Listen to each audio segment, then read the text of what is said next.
Nomenclaturas, pessoal. Aqui a gente fala embargante e embargado, tá? Embargante e embargado. Nomenclaturas, embargante e embargado. Para que serve os embargos de declaração? Cabimento. Artigo 1022. Cabimento, pessoal, a gente fala que eu posso interpor embargos de declaração de toda decisão judicial. Qualquer uma, tá? Qualquer decisão judicial eu posso interpor embargos de declaração.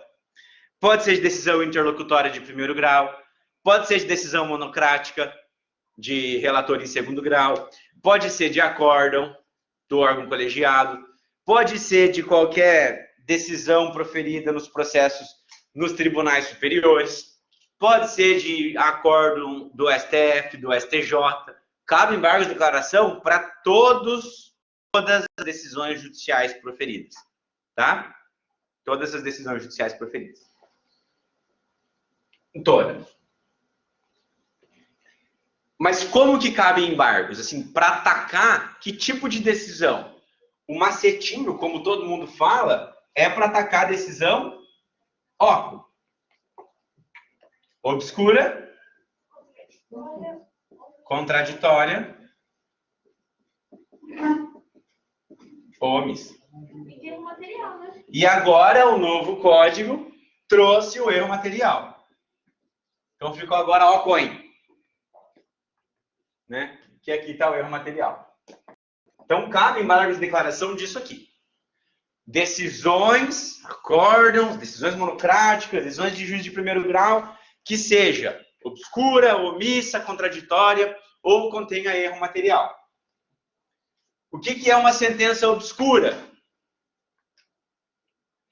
Eu não entendi qual que é a fundamentação do juiz. Ficou obscuro. Tá assim, sabe aquela fundamentação altamente teórica que talvez não tenha abordado as práticas aqui, e aí você está lendo a sentença? Pensa numa sentença de um caso extremamente complexo, que é a sentença deu 50 páginas. Eu fiz já uma sentença de 50 páginas. Uma sentença grandiosíssima. 50 páginas. E aí você fala assim, você está lendo, olha só. Está lendo. Opa, acho que eu vou ganhar, hein? Ixi, mas será que eu não entendi? E você vai assim, então, uma coisa que você não consegue entender. Então, a intenção dos embargos de declaração para atacar a sentença obscura é para clarificar o que o magistrado quis dizer. Né? Se juiz, está obscuro, me explica melhor isso aqui. Tá? Por exemplo, está obscuro porque você falou que você aplicou uma teoria tal, mas não entendi a relação dela com isso. Tá? Então, para esse tipo de coisa. Posso dizer que é bem incomum embargos de declaração dessa forma, para atacar obscuridade. Tá? É bem incomum. Contraditório. Eu vou explicar porque todos esses pontos aqui. Porque se um dia eu ver petição de vocês, enquanto advogados, fazendo embargo de declaração só para enrolar, que não seja cabível, eu vou puxar a orelha. Aí se eu pegar, vocês vão ver. Vocês vão ver. E se vocês forem juiz e der despacho genérico, eu vou puxar o pé na cama de vocês. Contraditória. Como que ela é contraditória? Primeira coisa, pode escrever isso. A contradição tem que estar na própria decisão.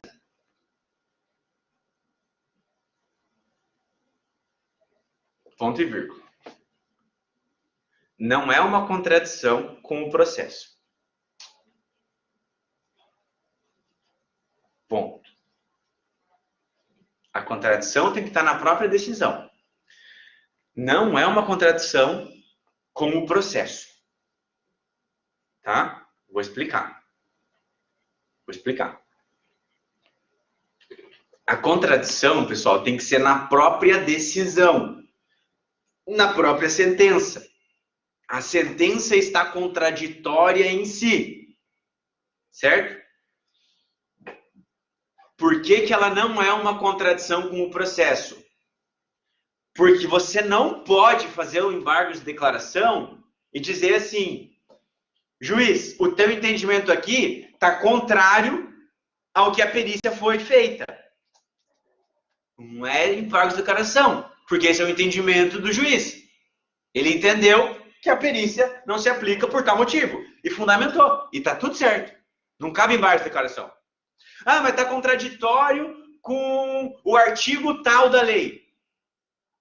É o entendimento dele que não aplicou o artigo por causa disso. Você recorre para o segundo grau e vai mudar. Não é embargo de declaração. Não é embargo de declaração. Tá? A contradição tem que estar na própria sentença. Na própria sentença. E é por isso que eu estou falando com essa ênfase para vocês não fazerem isso. Porque há embargo de declaração porque a sentença está contraditória com o contrato que eu juntei aqui. Óbvio, é o entendimento dele. Ela não está contraditória. Ela só não está do jeito que você quer. E não use embargo de declaração para querer mudar isso. Omissão. A omissão está lá no parágrafo único. Né? Por exemplo, vamos nas coisas mais simples de verificar a omissão. Eu fiz um pedido de danos morais. O juiz não apreciou meu pedido. Juiz, embargo de declaração, sentença omissa. Está lá na minha petição inicial que eu pedi, danos morais. Você não se manifestou, vai, julga meu pedido. Omissão. Ou outra omissão, como está no inciso 1 do parágrafo único, é a omissão em se manifestar sobre entendimentos vinculantes. Entendimento dos tribunais superiores que vinculam o juiz de primeiro grau e ele não se manifestar sobre isso. Omissão, se manifesta, é vinculante. Não é assim, aplica tal coisa. Não. Se manifesta sobre o entendimento tal. Você tem que se manifestar sobre ele. Aí na tua fundamentação você vai pedir porque ele aplica ou porque ele não aplica, por exemplo. Mas é essa a intenção. Suprir a omissão. Tá? E o erro material? O erro material é aquele erro de escrita. Sabe aquele erro de escrita? Pô, errou ali, mas tem que corrigir. A sentença discute uma rescisão de um contrato de uma Ferrari. E a Ferrari está fundamentada dessa forma. Aí no dispositivo vai lá, julgo procedente para rescindir o contrato do Fusca. Opa, era Ferrari, né? Não é erro material. Né? Ou, por exemplo, coloca lá 1.050.000, aí coloca entre parênteses 10 milhões. Opa, e aí, é 1 ou 10? Você vai saber que pelo processo, pela fundamentação, você vai saber se é 1 ou se é 10. Provavelmente. Mas você tem que fazer embargo de declaração para corrigir o erro material, porque o que transita em julgado é o dispositivo. Então, o dispositivo tem que estar certinho. Por exemplo, o juiz esquece de fixar honorários advocatícios de sucumbência. Omissão, juiz, fixa. Tá? Datas também. Está lá discutindo uma pensão alimentícia de 2017 para cá. O juiz vai lá e coloca no dispositivo 2007. Opa! É 17? Nada. Esses são os erros materiais. Nome também? Nome. O nome da parte. Nome. Errar o nome da parte. Comum, acontece. Deixa eu fazer uma pergunta aqui para vocês agora. Então a gente já sabe o cabimento. Tá. Para quem que eu interponho os embargos de declaração? Para quem? Para quem proferiu a decisão. Eu não sei se é o ministro, se é um desembargador, se é o juiz de primeiro grau. E quem é o apoio e quem é o de quem? Mas tem de quem? A mesma pessoa? Quem é o apoio de quem? Não, vocês estão certos. É a mesma pessoa. Hã? Eu não duvido mais de nada. Pessoal, esse recurso confunde-se na mesma pessoa o apoio de quem? Por quê? Por quê? Vou ditar a frase. Por quê? Por quê? Porque quem julga os embargos de declaração, pode escrever. Quem julga os embargos de declaração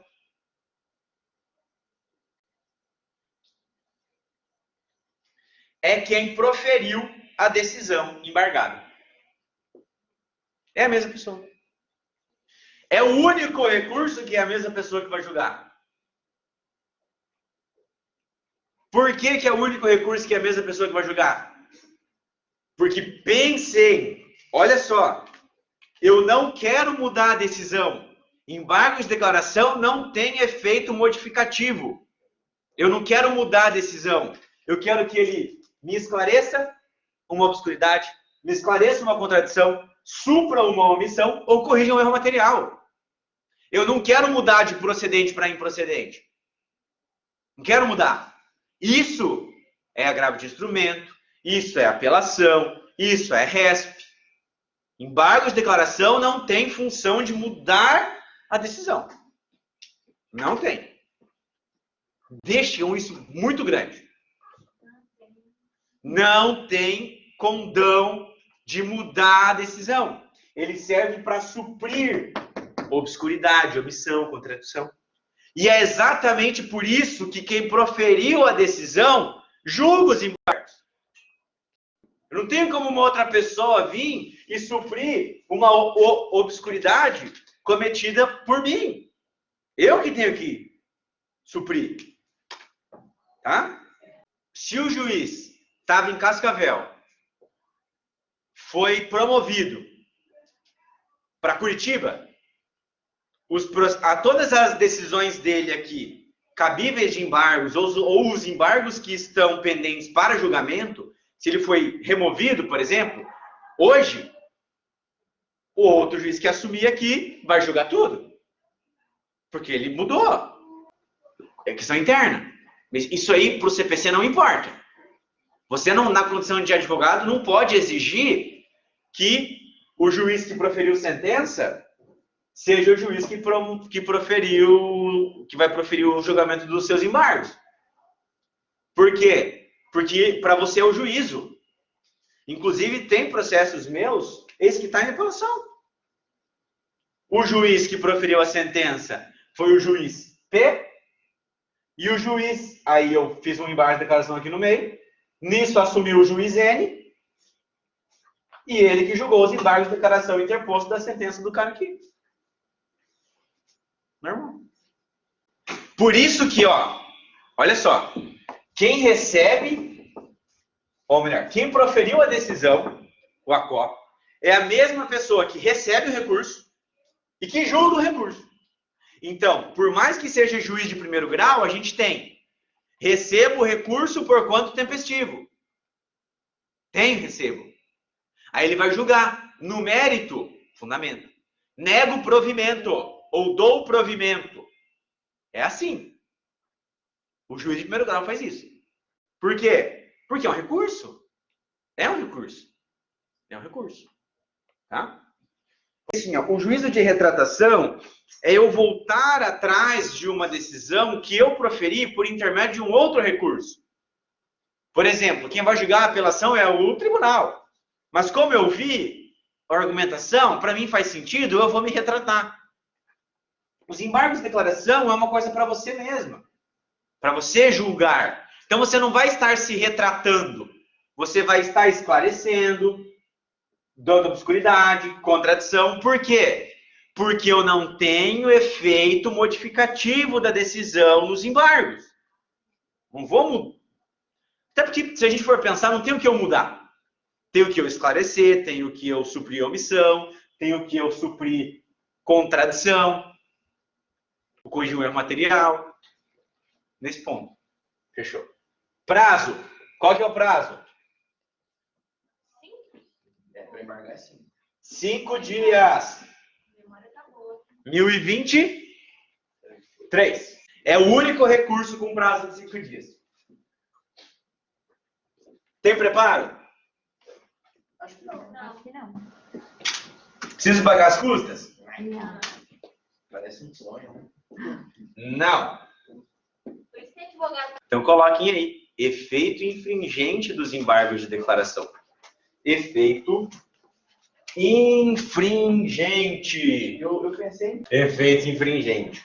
Eu falei para vocês que os embargos de declaração, ditei, essa frase vocês escreveram ela, propositalmente. Não, vocês não vão pagar, vai ficar lá. Por quê? Eu vou explicar. Os embargos de declaração não têm o condão de mudar a decisão, não tem mesmo. Mas pode ser que, se eu for suprir uma omissão, eu vá mudar. Então, ele pode ter efeito infringente, que é o efeito modificativo, efeito infringente ou modificativo, ele pode ter esse efeito como consequência dos embargos de declaração serem providos. Mas ele não serve para mudar. Entenderam? Eu não vou entrar com o embargo de declaração para mudar uma decisão. Não vou.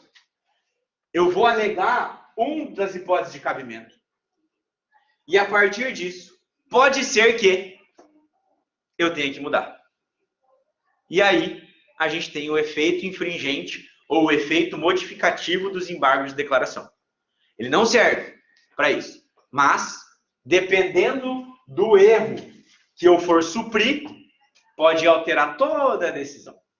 Por exemplo, o juiz, na omissão aqui, esqueceu, né, foi omisso, no julgamento ou melhor, no meu pedido de rescisão contratual. E depois da rescisão contratual tem lucros cessantes, tem danos emergentes, que tudo decorre dessa rescisão. Às vezes, como ele foi omisso aqui, não foi apreciado mais nada. Aí, se ele apreciar isso e mudar, aí, digamos, aí vai ser comprovado o lucro cessantes e os danos emergentes, porque aí teve rescisão de contrato. Ou seja, vai ser um enorme prejuízo para a parte contrária. Não vai? Vai.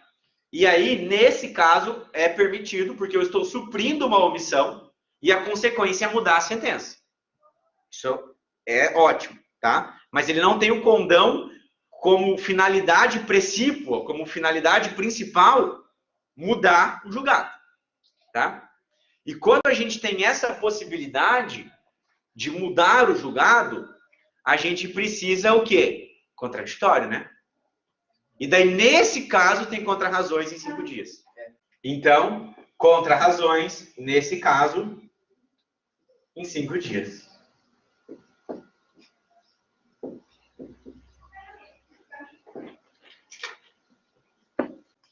Olha só. Agora só preste atenção no quadro, tá? Não precisam se preocupar com mais nada. Vem para a prática aqui, ó, agora. Procedimento, né? Vamos ao processo, como é que funciona. Pode relaxar, pode soltar a caneta, pode ficar só me acompanhando no raciocínio, tá? Entrei com uma petição inicial. O processo tramitou durante 5 anos. E até que o momento da tão esperada sentença chegou. Certo? E confete. Confete para a sentença. Beleza. Dessa sentença que saiu, a gente vai ser intimado. A gente quem? Todas as partes da sentença. Né? O que a gente pode fazer dessa sentença se nós somos o réu e ela foi de procedência? Então, em 15 dias, eu posso fazer o meu recurso de... que vocês já sabem depois do procedimento. Tá. É isso aí.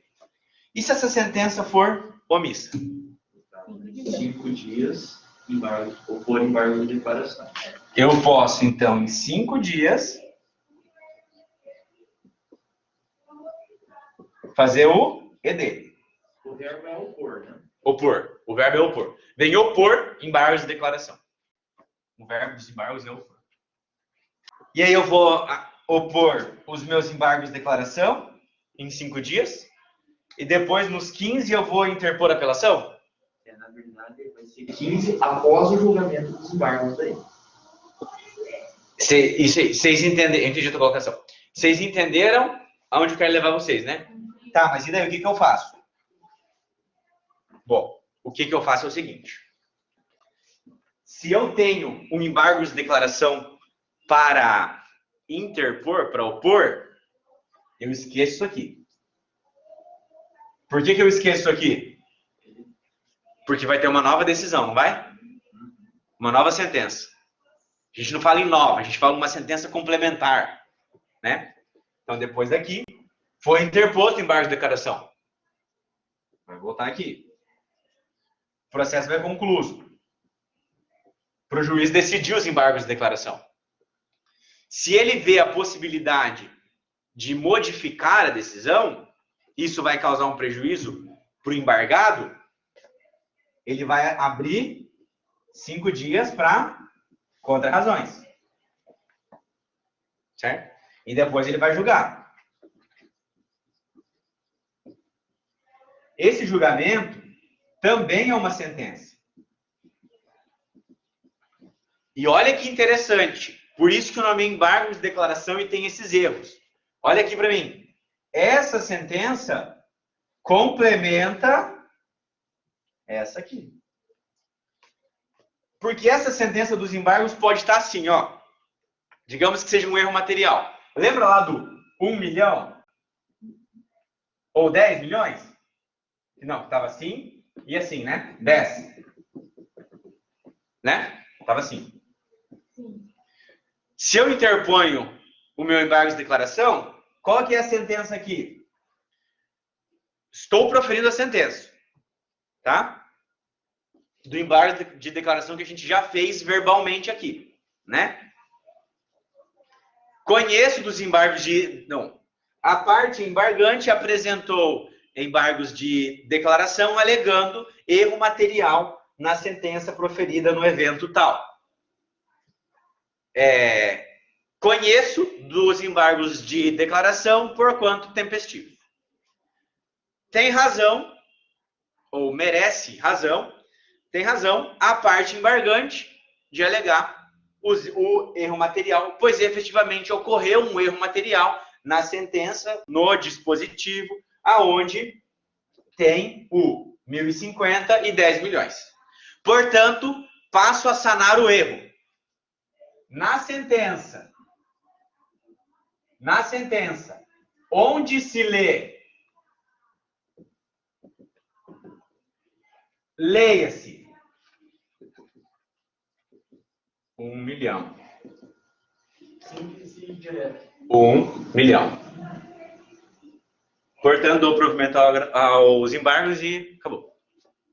Essa sentença é complementada por essa. Ou melhor, essa sentença é complementada por essa. E aí, olha só, que bonito. Daí eu vou ser intimado. Né? E quanto tempo eu tenho de prazo para apresentar o meu recurso de apelação? 15 ou 10? 15. Meu prazo sempre vai ser 15 dias. Interrompe o prazo, então. Por isso, interrompe o prazo. Eu confundo interromper com suspender também. Então, ó. Não tem efeito suspensivo. Oi? Interruptivo. Não, isso não tem nada a ver com isso. Não tem nada a ver com efeito interruptivo. Não, nem efeito suspensivo. Não. Já vou explicar. Ó, interrompe. Você está andando, interrompeu. Rompeu. Volta. Suspende. Você está andando, pare um pouquinho, toma um café, continua. Interrompe, lembra de rompe. Rompe. Volta no início. Tá? Então, os embargos de declaração interrompem o prazo para o recurso principal. Pode ser embargos, pode ser apelação, pode ser recurso especial, pode ser agravo de instrumento, pode ser agravo interno. Sempre vai ter um recursão, que é o para eu. Olha só que interessante. Sempre vai ter um recurso denominado principal para eu ter um outro olhar sobre aquela decisão. Nos embargos de declaração sempre cabe. Mas sempre vai ter o outro, que é o recurso principal para eu exercer o meu duplo grau de jurisdição. Certo? Então esse recurso sempre vai ter o prazo inteiro. Porque senão imagina, eu protocolei os meus embargos de declaração no segundo dia. Nesse caso. Então eu tenho que ter 13. Como o cartório vai ficar intimando 13? Não. Interrompe. Para. Volta do início. Tá? Eu não posso falar em suspensão da eficácia porque ela nem começou a gerar eficácia ainda. Ela não é ainda final. Então ele não tem efeito suspensivo. E eu interrompo o prazo para interposição do outro recurso. Multa superior, ou seja, essa multa aqui é não superior a... Para quem que vai essa multa? Quem recebe o dinheiro? Hã? O Estado. Leu o parágrafo 2º de novo. Esse dinheiro vai para o embargado. O juiz, de cara já, manifestamente protelatório, já vai me dar uma multa de até 2%. Tá? É difícil, na prática é difícil o juiz dar essa multa de cara já. O que acontece? Acontece assim, ó. Fez o primeiro embargo de declaração, não tem nada a ver com o que você está falando. Nega o provimento. Aí a parte faz embargo de declaração de novo. Aí você fala, não. Multa, porque você está só protelando. 0,5% do valor da causa. 1% do valor da causa. Aí ele embarga de declaração de novo. Agora é 10%. Beleza. E aí, a gente tem o parágrafo 4º, que fala assim, ó. Não serão admitidos novos embargos de declaração se os dois anteriores houverem sido considerados protelatórios. Não cabe mais embargo de declaração. Não cabe. Recorre para o órgão superior. Tá? Não cabe.